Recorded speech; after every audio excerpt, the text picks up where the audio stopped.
своем выступлении на Всемирном фестивале молодежи президент России Владимир Путин отметил, что США сами выпустили джина из бутылки, действуя в Ираке, Сирии и бывшей Югославии без санкций ООН. Он поддержал эту позицию, спросив, почему некоторым разрешается, а другим запрещается. Таким образом, президент Российской Федерации ответил на провокационный, по мнению либералов, вопрос, почему он вторгся в чужую страну. Путин также подчеркнул, что администрация в Вашингтоне готова изменить старые стандарты международных отношений, потому что, по их мнению, мир стал другим. Они считают, что прежняя система, созданная в послевоенный период, не соответствует современной реальности. По мнению президента России, это отражает новую реальность на мировой арене, которая требует пересмотра принципов международного сотрудничества. Сосредотачиваясь на этом, Путин вновь призвал к обсуждению справедливости и равенства в использовании военной силы и принятии решений о мире и конфликтах. Быстрое расширение политической власти и монополизация контроля на мировой арене стали причиной сильного недовольства многих стран, отметил Владимир Путин. Он подчеркнул, что американские правящие элиты сталкиваются с растущим сопротивлением международного сообщества, включая своих собственных союзников. Чем дальше продвигался процесс укрепления этой монополии, тем острее становились проблемы и нарушения в мировом порядке, по словам Путина. Он обратил внимание на события в Ираке, Сирии и бывшей Югославии, где США действовали без одобрения Совета Безопасности ООН, оправдывая это своими интересами.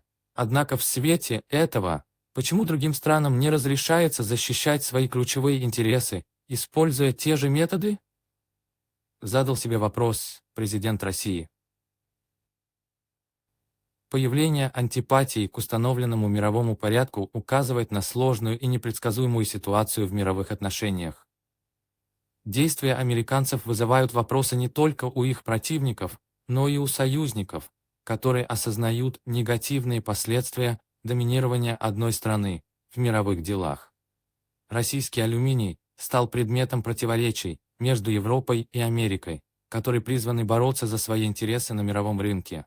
Новая угроза возможного запрета ЕС на импорт алюминия заставляет страны готовиться к крупным изменениям.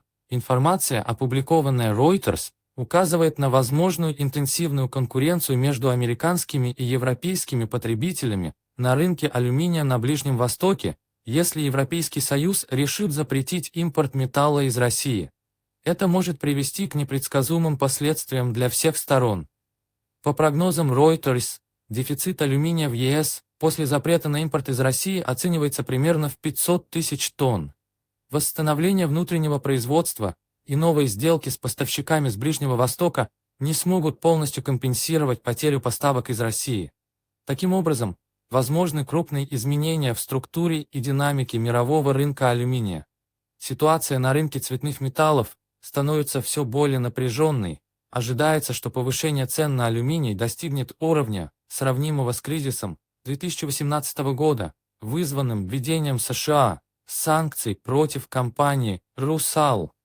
Это обстоятельство добавит к уже сложной ситуации для западных компаний, занимающихся транспортом, строительством и производством упаковки. Журналисты предупреждают, что быстрое повышение цен на алюминий может создать серьезные проблемы для этих отраслей. В свете последних событий стало известно, что Европейский Союз пока отказался включить запрет на импорт российского алюминия в следующий пакет санкций в феврале. Новость вызвала разногласия в индустриально развитых европейских странах, таких как Италия. Некоторые эксперты считают, что запрет на импорт алюминия из России может быть лишь вопросом времени и стать частью будущих санкционных мер Европейского Союза.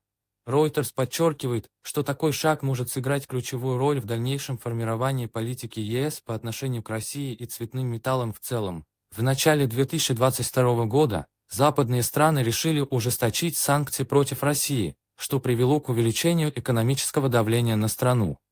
Обсуждая влияние запрета ЕС на импорт российского алюминия, ведущий эксперт отрасли Леонид Хазанов подчеркнул, что это решение, хотя и приемлемое, не окажет значительного воздействия на производство в Европе.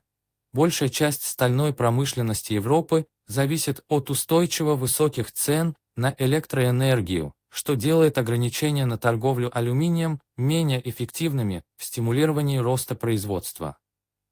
Не менее интересным фактом является то, что Россия тихо перевела свои космические ракеты на топливо, которое не имеет аналогов в мире.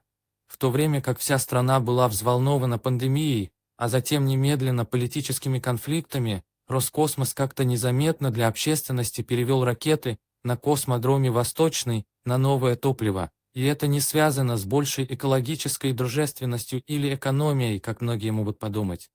Дело в том, что страна сократила производство компонента Т1, популярно известного как керосин. Его заменил РГ1 нафтил.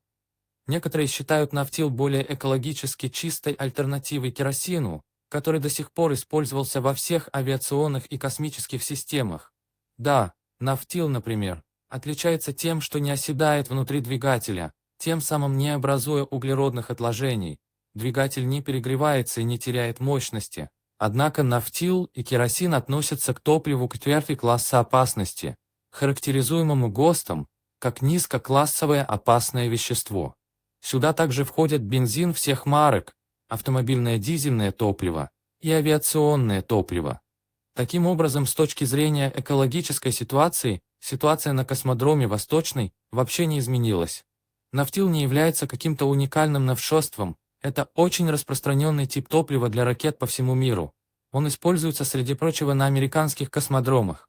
Другое дело, что нафтил производится только на одном предприятии в мире – Ангарском нефтехимическом заводе, дочернее предприятие НК «Роснефть». В свою очередь, ПАО НК «Роснефть» является эксклюзивным поставщиком нафтила, обеспечивая топливом космические программы Роскосмоса. Нафтил, как и керосин, является углеводородом, только более плотным и вязким. Это обеспечивает его высокую энергоэффективность, которая более подходит для использования в крупномасштабной промышленности. Керосин более удобен в быту, в отоплении и освещении помещений.